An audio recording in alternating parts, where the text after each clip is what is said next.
હું હરિક્ષેત્ર હરિદ્વાર આવ્યા, કુરુક્ષેત્ર ની અંદર ગયો, શ્રીરંગ ની અંદર ગયો, સેતુબંધ એટલે રામેશ્વર ની અંદર ગયો, ગોકુલ મથુરા ગયો, વૃંદાવન ગયો, ચારે ચાર ધામ ગયો। ત્યારે નારદ મુનિ કહે છે કે હે સનકાદિ મુનિઓ, જ્યાં બીજી જગ્યા જેટલા માણસો દુખી છે એના કરતા વધારે દુખી તીર્થક્ષેત્રમાં છે।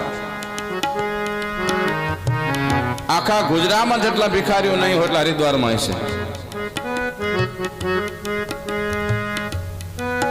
જેટલા ભિક્ષુક બીજે નહીં હોય એટલા તીર્થક્ષેત્રની અંદર હશે। તીર્થક્ષેત્રની અંદર રહેવા વાળા માણસોના શરીરના રોગ વધારે હશે, વ્યાધિ। કારણ જાણો છો? તીર્થક્ષેત્રની અંદર એક માળા કરવાનું 1 લાખ ગણું પુણ્ય બતાવ્યું છે, એક જપ કરવાનો 1 લાખ ગણું ફળ બતાવ્યું છે। પણ જો સામે પુણ્ય કરવાનું ફળ મળતો હોય 1 લાખ ગણું, તો એક પાપ કરો તો 1 લાખ ગણું પાપે મળે છે। પણ કથામાં બેઠા હોય એટલી વાર તો એમ થાય કે હિમાલય વયા જઈએ, અને કથાની બહાર નીકળેલા હતા એવા ને એવા પાછા।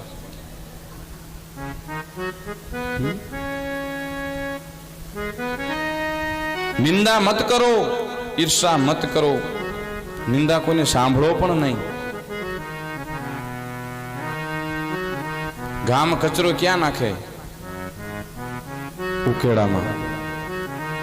તો શું કામ ઉકેડો બનો છો ગામનો સાંભળી સાંભળી? અંદર ભગવાન રૂપી મંદિર છે ભગવાનનું, તો આને શું કામ ગામની ઈર્ષાઓ નિંદાઓ સાંભળીને એને કચરો અંદર કચરો કરો છો? ભગવાનનું ભજન સાંભળો, ઈર્ષા નિંદા થતી ત્યાં ઊભું જ ન રહેવાય, અને સાંભળાય પણ નહીં, મને સમય નથી ભાઈ, જે એને કર્યું એને મુબારક। શું કામ સાંભળવું જોઈએ?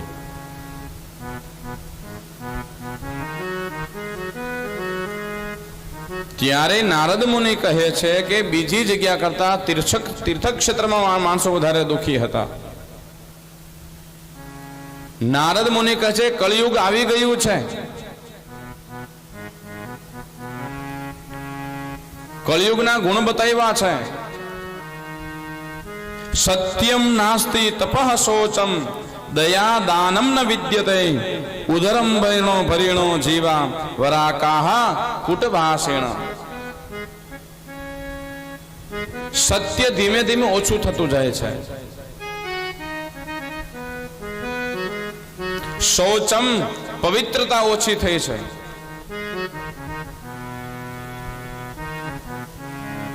દયા દાનમ ન વિદ્યતે, દયા જીવ માત્ર પર ઓછી થઈ, દાન ઓછું થયું। ઉદરમ બીણો,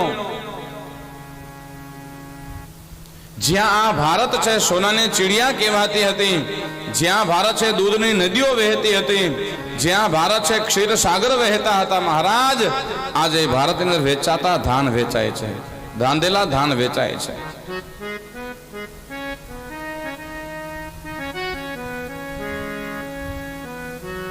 બધાય છે બ્રાહ્મણો પોતાના શાસ્ત્રને છે એ પેટ ભરવાનું સાધન બનાવી દીધું છે।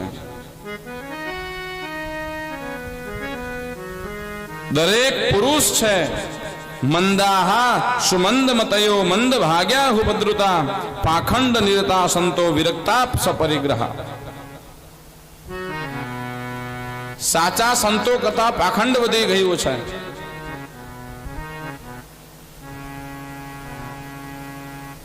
જે પુરુષો પોતાના ભાઈનું માનતા હતા એ બધા પોતાના શાળાના સલાહકાર બન્યા છે।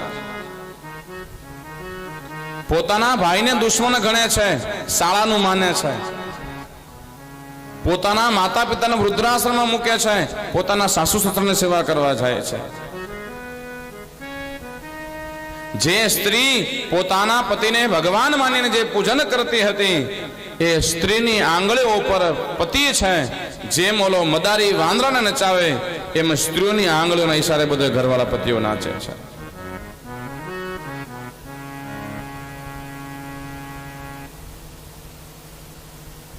કન્યા વિક્રય ઈણો લોભા દંપતિ નામ ચકલ કલકમ. જ્યાં કન્યાનો દાન થતો હતો, લગ્ન કરાવે ત્યારે કન્યાદાન કરે કે મહારાજ આ કન્યાદાન અમારે કઈ જોતું નથી કે લેવું નથી.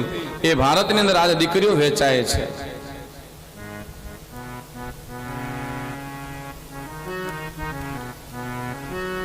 આશ્રમા યવને રુદ્ધા તીર્થાની સરિસતરા દેવતાય તન્નાન્યત્ર દૃષ્ટેર નષ્ટાને ભૂરિશઃ. દરેક તીર્થ ક્ષેત્રોના વિધર્મીઓ બધા માલિક થવા લાગ્યા છે. દરેક દેવાલયોની અંદર દુષ્ટ માણસો બધા રાજ જમાવા લાગ્યા છે.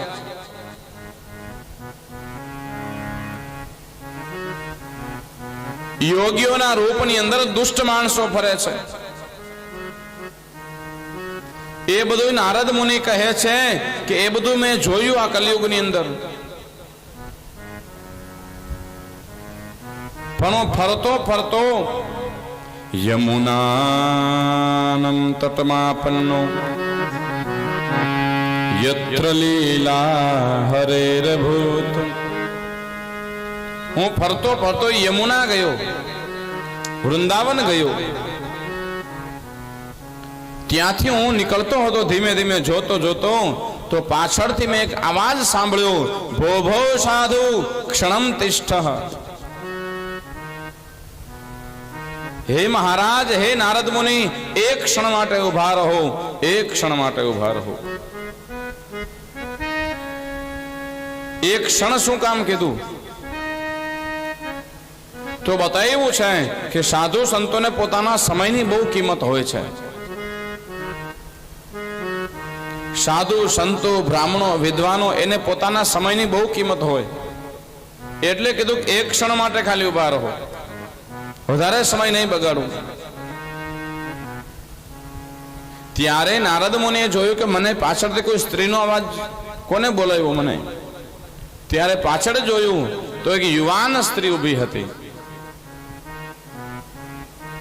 એક યુવાન સ્ત્રી ઊભી છે, એની પાસે બે વૃદ્ધ પુરુષો સૂતા છે.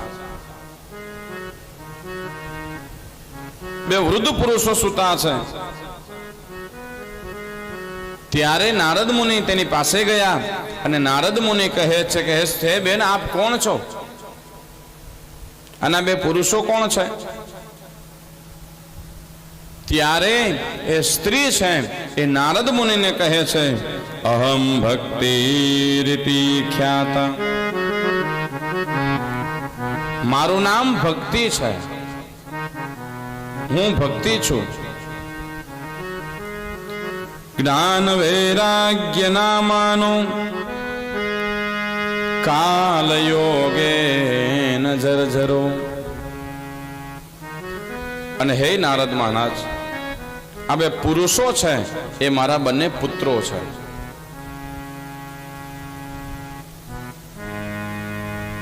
નારદ મુનિ વિચાર કર્યો કે સૃષ્ટિનો નિયમ ચક્ર એવો છે કે માતા વૃદ્ધ હોય અને પુત્ર યુવાન હોય, પણ અહીંયા તો આખું ઊંધું છે. માતા યુવાન છે અને પુત્ર બંને વૃદ્ધ છે. ત્યારે નારદ મુનિ કહે છે કે હે ભક્તિ મહારાણી, આ ઊંધું કેમ છે? માતા વૃદ્ધ હોવી જોઈએ, પુત્ર યુવાન હોવા જોઈએ, પણ અહીંયા તો માતા યુવાન છે અને પુત્ર વૃદ્ધ છે. આપ ક્યાંથી અહીંયા આવ્યા છો?